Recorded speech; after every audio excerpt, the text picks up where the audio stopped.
Nestled in the heart of a bustling city market, Belle Locke's Bags boutique stood like a diamond among rocks, its shimmering glass walls reflecting the sunlight by day and glowing under golden lights at night. The bold, elegant letters above the entrance announced its name to the world, inviting customers into a realm of unparalleled luxury. Inside, the air carried a rich, expensive fragrance that lingered long after visitors had left.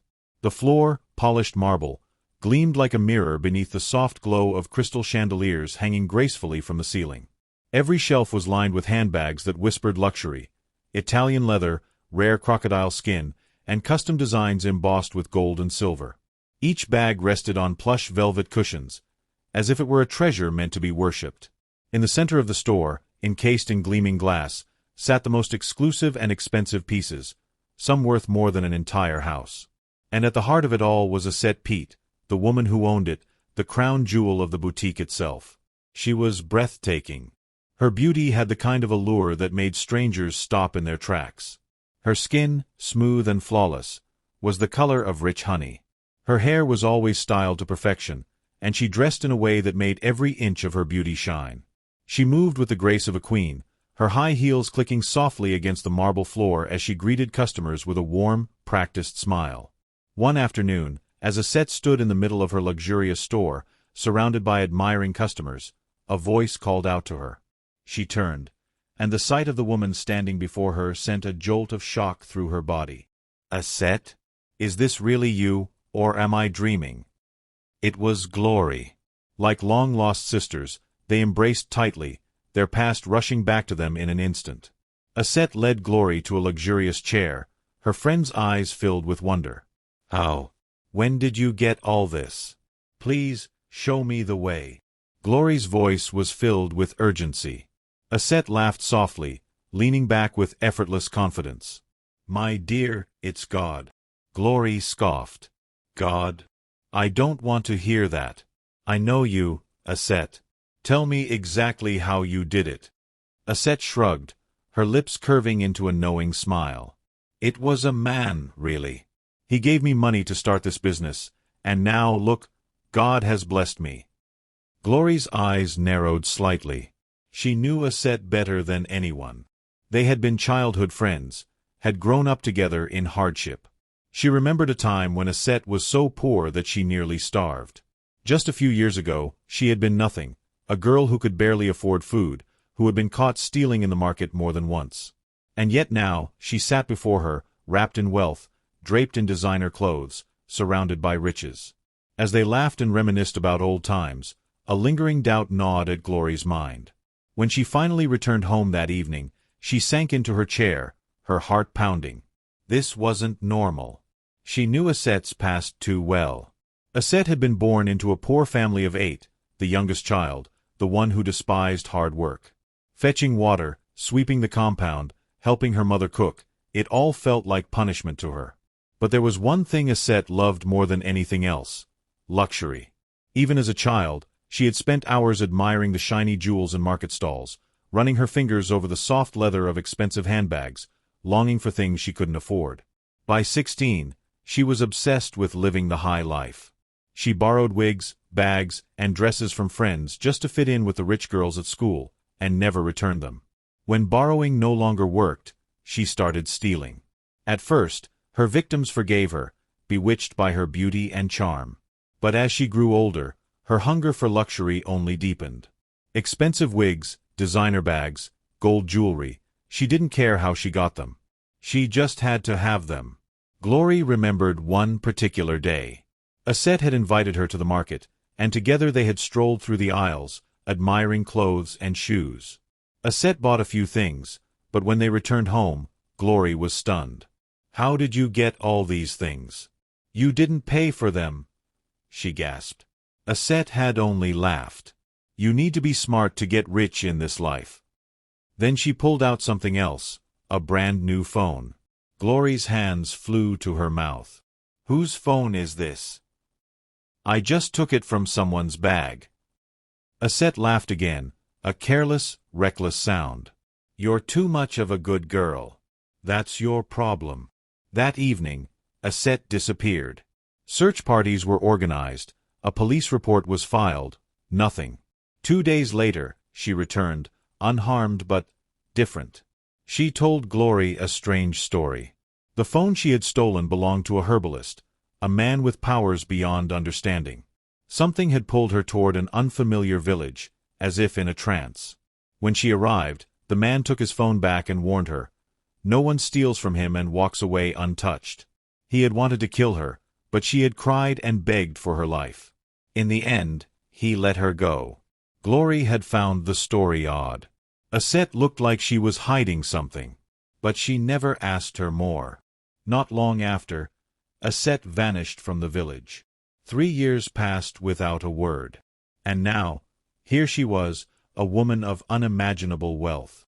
Glory sat heavily on her bed, her mind racing. There was no way Aset had made all this money just by selling handbags. She had always believed that being good, working hard, and living a straightforward life would eventually pay off. But time and time again, she had watched the bad ones thrive. And now, Aset, the biggest thief of them all, had everything. Glory clenched her fists.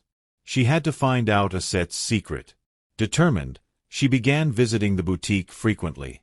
She watched Aset closely, pretending to rekindle their friendship. They went to parties together, ate together, laughed like old times. But deep down, Glory had only one goal: to uncover the truth. One afternoon, as they sat in the store, Glory's eyes landed on a golden handbag, an exquisite masterpiece that practically screamed luxury. She wanted it. She asked Aset if she could pay in installments, but to her shock, Aset simply handed it to her. "Take it as a gift." Glory was speechless. This woman had too much money. "So, you mean it's just this bag shop that's making you so rich?" she asked one hot afternoon. Aset smiled. "Aha. I can't lie to you. God just decided to bless me." That night, as Glory sat alone in her room, she screamed in frustration. Aset was hiding something, and she would find out what. Glory's laughter was dry, hollow, and laced with unspoken bitterness as she stared at Aset Pete, the woman she once called her friend. "So, this is it, huh?" she mused, twirling a gold bracelet around her fingers. "You don't want me to be rich too? You want to be the only one living in luxury while I scrape by, grateful for the crumbs you throw my way?" She scoffed. "Well, if you won't share, I'll take it all. I promise you that." On the surface, she smiled and played the role of the loyal friend, but deep within, resentment festered. Aset had refused to show her the way, had deliberately kept her in the dark. But Glory was no fool. If Aset had built her empire through trickery, she would outwit her at her own game. One scorching afternoon, Glory stood before an ATM, withdrawing money for her daily expenses. She watched as the notes slid out, crisp and warm against her fingers. But when she checked her balance, a cold wave of shock rippled through her. 50,000 naira was missing. Her hands trembled as she scrolled through her transaction history. "I haven't withdrawn any money before now." Panic-stricken, she rushed to the bank, demanding answers. The teller, with a rehearsed calmness, informed her that the money had been withdrawn physically. There was no sign of hacking, no logical explanation. Dazed, she left the bank, convincing herself it was a system error, until it happened again. This time, 70,000 naira vanished, money she had kept aside to pay her landlord. She tore through her belongings, searching frantically. But deep down, she knew, this wasn't an accident. Someone was taking her money. And then, 3 weeks later, another 20,000 naira disappeared from her account. It was then that realization dawned on her like a slap to the face. A pattern. The losses only began after she started using the handbag Aset had gifted her. Glory's heart pounded with a mix of fear and exhilaration. Could it be? Was the handbag cursed? Or worse, enchanted? Instead of fear, a twisted sense of opportunity took root. If the bag could steal money, then it could make her rich. Determined to confirm her suspicions, she confronted Aset the very next day, her voice sharp with accusation. "You're using your handbags to steal from people, aren't you?" Aset's eyes widened, her confident demeanor cracking like fragile glass. How did you know?" Glory's triumphant laughter rang through the store. "I knew it. A leopard never changes its spots. Aset fell to her knees, desperation pooling in her eyes. Please, you can't tell anyone. I beg you. Glory's lips curled into a smirk. I won't, on one condition. She leaned closer, savoring the moment. You leave all of this to me.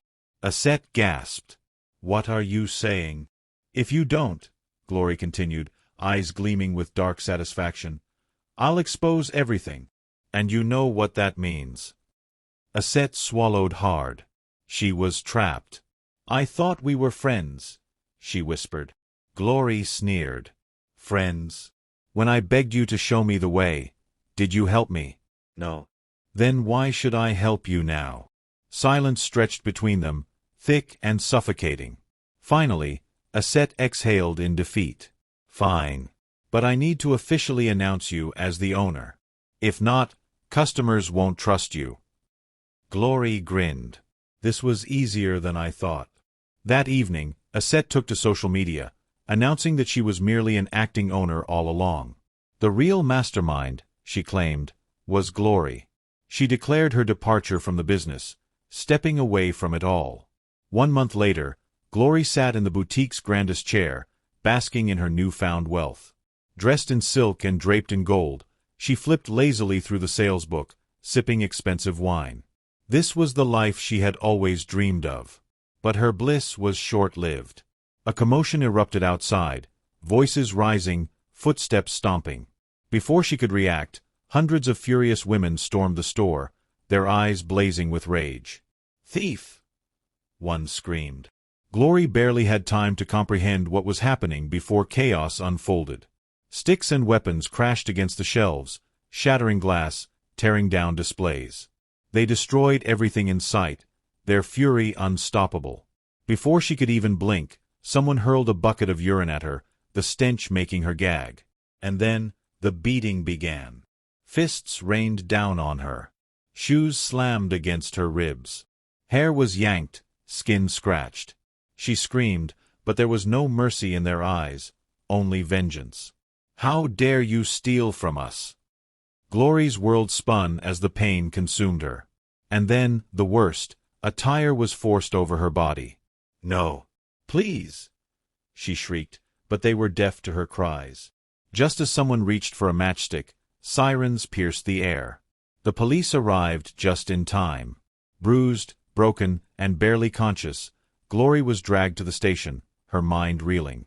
There, as she lay on the cold prison floor, the truth hit her like a thunderbolt.